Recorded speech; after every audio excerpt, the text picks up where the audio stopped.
In 1960, Alexander Sift, a well-known biologist, traveled to the forest of Hoia Basayu, located in West Romania. The Hoia forest had the reputation of being a hotspot for paranormal activities, the main reason for Sift's motivation.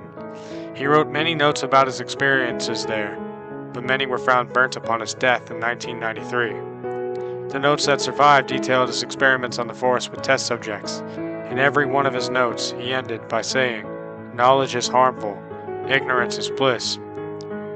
10 years later, the Romanian government developed interest in the few notes that survived, so they sought to recreate his experiments. 3 men volunteered for it. They were told this was simply to see how an average person would manage to travel in a foreign territory using only a compass and a light source. Of course, they were lies, as no sane man would volunteer if they knew what awaited them. They were also told there would be a substantial reward, should they succeed. The first test subject was brought by helicopter to the west zone of the forest at midnight. He carried with him a backpack, food, water, a compass, and an oil lantern with enough oil to last until morning. He was instructed to keep moving east until he hit a road, which would lead him into a cabin where a few government agents awaited him. He was also told to stop every 30 minutes to record any and all events on a sheet of paper. He arrived at the cabin at 2 a.m. He handed the sheet to the agents and was driven to a nearby city, where he was handed the reward. His sheet read the following. 12:30 a.m. I stopped at a nearby creek to rest and eat. Being in a forest at night with only an oil lantern for a source of light really managed to scare the hell out of me. I thought I kept seeing more shadows than there really were. 1 a.m. I stopped at a little clearing to change the oil. I swear, there must be something out there following me. I can be almost sure that there was a shadow that wasn't from a tree. Maybe an animal. 1:30 a.m. Now I'm definitely freaked out. I saw something staring at me in the distance. I only managed to see its silhouette, but as soon as I looked at it, it vanished. I'm starting to second out this experiment. 1:55 a.m. I'm on the road now. I can see the cabin from here. That thing from before kept following me. The more I walked, the more it got closer. Thankfully, I haven't seen him for a while, so I'll figure I'll just get to the cabin without any more delays. The first subject remained alarmed for a few days afterwards, but soon returned to a calm state. The second test subject was deployed in the same spot as the previous one on the following night. He had the exact same gear, except instead of an oil lantern, he had an infrared camera. He arrived at the cabin at 5 a.m. The agents noticed he was physically and psychologically shaken. He was panting and crying in fear. His sheet read the following.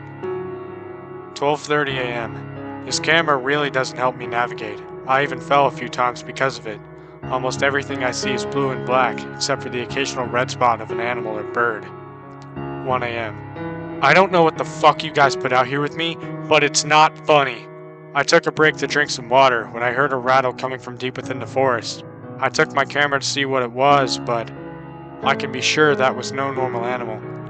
It was big, hunched over. I couldn't make out its details since it was glowing bright red. I slowly walked away from it, never losing it out of my sight, even though it stayed completely immobile. I found a small ditch to hide. I guess it's better to write in here than out in the open. I'll quicken up my pace. The faster I get out of here, the better. 4:30 a.m. I'm sorry for not writing more frequently. I just never had the chance. Shortly after the last entry, I heard it walking towards me. I hid in a small cave and waited for it to pass. I took so long because of that, it didn't leave me alone. I'll probably not write anything until I get to safety. The last thing I want is to be surprised by that thing while my guard is down. The second test subject was visibly stressed and was taken to a psychologist for 3 months. The third subject never came back. He was deployed in the same spot on the next night. He had the exact same gear, except he had a night vision camera. When the agents were leaving the shack, they noticed a worn and ripped piece of paper on their doorstep. It had only one entry. It read the following. 12:05 a.m. If you find this, please tell my family I love them. These may be my last words. After I couldn't see the helicopter anymore, I turned on the camera to check my surroundings. I can see it 20 meters in front of me. It doesn't move as I write this. It doesn't even blink. It has no eyelids. It's higher than any human or bear I've ever encountered. It's hunched over like a gorilla, supporting its weight on the extremities of its limbs. I can't even call those things hands. It has fish-like eyes, no pupils, pure, engulfing darkness. Oh, God! It's tearing down trees as it moves!